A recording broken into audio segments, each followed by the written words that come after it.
আহা কি আনন্দ আকাশে বাতাসে লা লা লা লা লা লা কি রে টুনি, তোর গলার হারটা নতুনের মতো লাগছে। কবে কিনেছিস রে? দিদি, এটা টোনা আমাকে কাল রাতে উপহার দিয়েছে। এই গহনাটা আমার অনেক পছন্দ হয়েছে। হ্যাঁ, আমারও পছন্দ হয়েছে। আমিও তোতাকে বলবো এমন একটা গহনা আমাকে কিনে দিতে। ওরা দুজন যখন এভাবে বলছিল, ঠিক তখনই সেখানে কাকুলি চলে আসে আর ওদের সব কথা শুনে টুনির গলায় থাকা গহনাটা ভালো করে পরখ করে দেখে আর মনে মনে বলে, টুনি যতই গহনার প্রশংসা কর না কেন, তোর এই গহনা বেশি দিন তোর কাছে থাকবে না। তোর এই গহনা আমার কাছে আসবে আর আমি এই গহনা পরবো। আরে কাকুলি, কি হয়েছে তোর? কথা বলছিস না কেন? আর এভাবে টুনির গহনার দিকে তাকিয়ে আছিস কেন? এই কাকুলি, পরিকল্পনার জগতে চলে গেলে নাকি? হ্যাঁ হ্যাঁ দিদি, কিছু বলছিলে নাকি? তুই তো অন্য জগতে চলে গিয়েছিলি। তা কালুর ব্যবসার কি অবস্থা? আর ব্যবসা, 3 বেলা খাবার পেতে যায়, এটাই অনেক বেশি। যাই হোক, আমি চললাম, তোমরা থাকো। এই বলে কাকুলি যে পথ দিয়ে এসেছিল সে পথেই চলে যায়। এই যা, পানি নিতে এসে পানি না নিয়ে চলে গেল। কেন যে এমন করলো কিছুই তো বুঝতে পারলাম না। আরে ছাড় তো ওই লোভের কথা। তোর গহনা দেখে মনে লোভ জেগেছে, দেখলি না কিভাবে তাকিয়েছিল। শোন টুনি, কয়েকদিন গহনাটা চোখে চোখে রাখিস। ওই লোভের কথা বলা যায় না, বুঝলি? ঠিক বলেছো দিদি, চলো চলো বাড়িতে যাই, দেরি হয়ে যাচ্ছে আবার। ওরে বাপরে, কে কে কে কে কে এত জোরে শব্দ করলো? ও তুমি? হ্যাঁ আমি।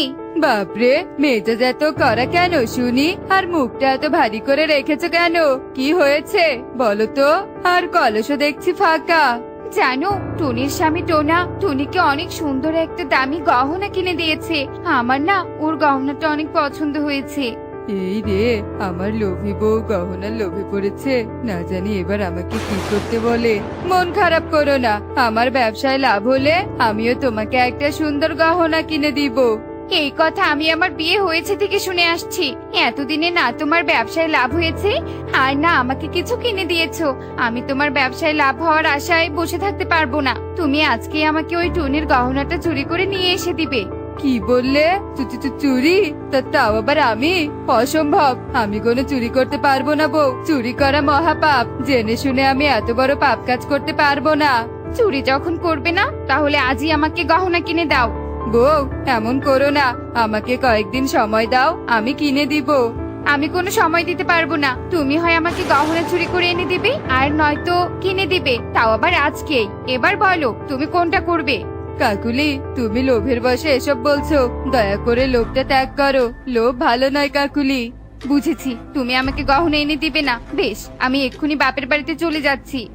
এই না না, যেও না, আমি আজকে রাতে গহনা চুরি করে এনে দিব। এভাবেই দেখতে দেখতে বনের বুকে রাত নেমে আসে। কালু কাক কাকুলির কথা মতো চুপি চুপি টুনির বাড়িতে আসে টুনির গহনা চুরি করার জন্য।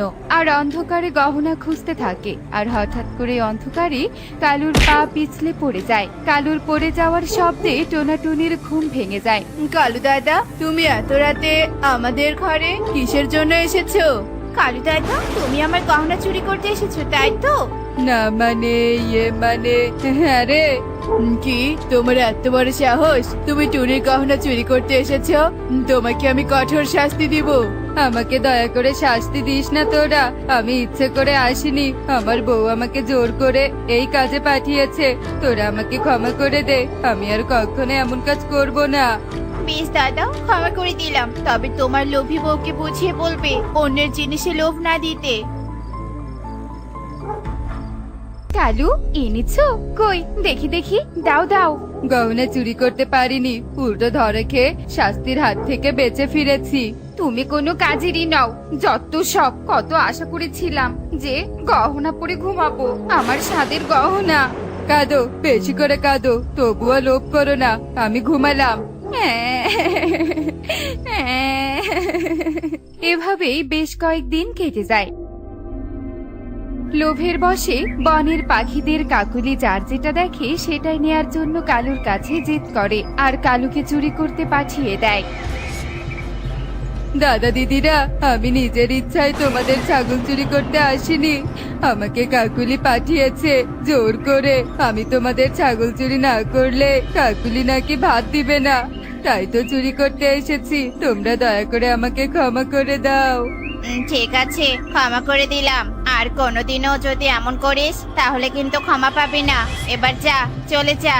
ওরা কালুকে ছেড়ে দেয় আর কালু বাড়িতে চলে আসে। কাকুলির লোভের অত্যাচারে কালু বেচারি অতিষ্ঠ হয়ে ওঠে। একদিন, এমন গরিব হয়ে আমার থাকতে আর ভালো লাগে না।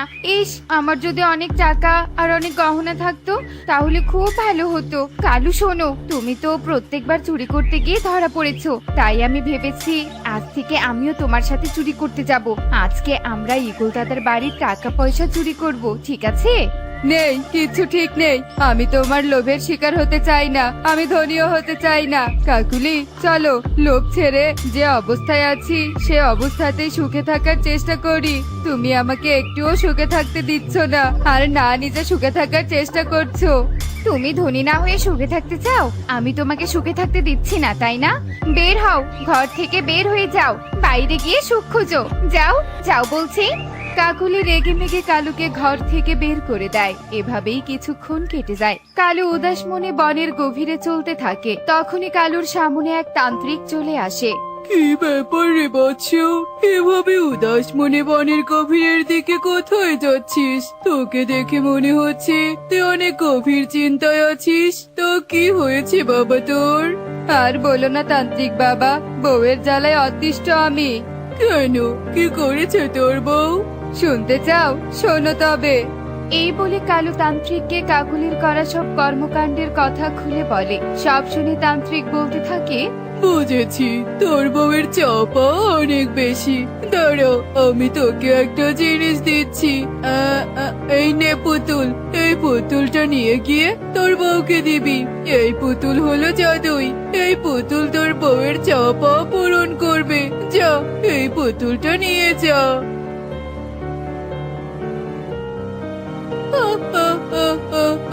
যা বৎস, যা, আবার দেখা হবে। এদিকে কালু পুতুল নিয়ে বাড়িতে চলে আসে আর কাকুলিকে পুতুলটা দিয়ে সব খুলে বলে। কালু, সত্যি বলছো? এই পুতুলটা আমার মনের ইচ্ছে পূরণ করবে? দাও দাও, এই পুতুলটা আমায় দাও। পুতুল, আমার ইচ্ছে, আমাকে অনেক অনেক টাকা দাও, আমি টাকা দিয়ে অনেক ধনী হতে চাই।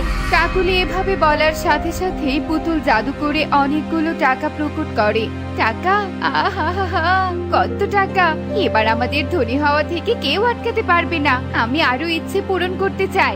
কাকুলি, একদিনে এত বেশি চাওয়া উচিত নয়। লোককে সংযত করো তোমার, নয়তো খারাপ কিছু হবে। কাকুলি, তুমি চুপ করো তো, আমার কিচ্ছু হবে না। এই পুতুল, আমাকে গা ভর্তি গহনা দাও। কাকুলির কথা শুনে পুতুল আবারও জাদু করে কাকুলিকে গা ভর্তি গহনার ইচ্ছে পূরণ করে দেয়। দেখো দেখো কালু, আমার গায়ে কত গহনা। সীতাহারও আছে। কালু, আমার খুশিতে লাফাতে ইচ্ছে করছে গো। একে লাফানোর কথা বলতে আমার লাফানো শুরু হলো কেন? আরে আরে, আমি থামতে চাচ্ছি কিন্তু পারছি না। কালু, আমাকে থামাও। আমি তোমাকে কিভাবে থামাবো? তুমি নিজেই থামো। আমি থামতে পারছি না কালু, আমার পা ব্যথা হচ্ছে। এই পুতুল, এই আমার ইচ্ছে, আমাকে থামাও। পুতুল কাকুলির কোনো ইচ্ছেই পূরণ করে না। কাকুলি এভাবেই লাফাতে থাকে। কালু, এই পুতুল তো আমার কথা শুনছে না। এবার আমার কি হবে? আমার যে পা ব্যথা করছে। এই সব কিছু তোমার লোভের ফলে হয়েছে। আরো করো লোভ। আমি আর কোনো লোভ করবো না কালু, আমাকে ঠিক করে দাও। আমি আমার ভুল বুঝতে পেরেছি। যে তান্ত্রিক এই পুতুল দিয়েছে, তুমি আমাকে তার কাছে নিয়ে চলো। ওই তান্ত্রিক বাবাই আমাকে ঠিক করে দিতে পারবে। ঠিক আছে, তুমি যখন তোমার ভুল বুঝতে পেরেছো, তাহলে চলো তান্ত্রিকের কাছে। এসেছিস তোর বউকে নিয়ে? আয় আয়, আমি তোদের জন্যই অপেক্ষা করছিলাম। তান্ত্রিক বাবা, আমাকে ঠিক করে দিন, আমি ঠিক হতে চাই। ঠিক করে দিব, তবে তোকে তোর ভিতরের সমস্ত লোভকে বিসর্জন দিতে হবে। আমি সব লোভ বিসর্জন দিলাম, আমি জীবনেও আর লোভ করবো না। আমি যেমন আছি তেমন অবস্থাতেই সুখ খুঁজে নিব। দয়া করে ঠিক করে দাও তান্ত্রিক বাবা। বেশ বেশ, এই নে কালো জাম, এই কালো জামটা খেলে তুই ঠিক হয়ে যাবি। কাকুলি তান্ত্রিকের কাছ থেকে কালো জাম নিয়ে খেয়ে ফেলে আর সাথে সাথে কাকুলি ঠিক হয়ে যায়। উফ বাবা, বাঁচলাম। আমি আর কখনো লোভ করব না। তান্ত্রিক বাবা, তোমাকে অনেক ধন্যবাদ। এই নাও, তোমার পুতুল তুমি নিয়ে নাও। কালু, চলো আমরা ফিরে যাই। এই বলে কালু কাকুলি তান্ত্রিকের কাছে বিদায় নিয়ে বাড়িতে চলে আসে আর বেশ ভালোভাবেই দিন কাটাতে থাকে।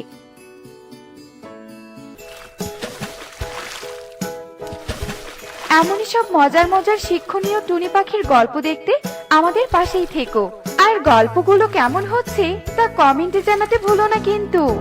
Bye bye.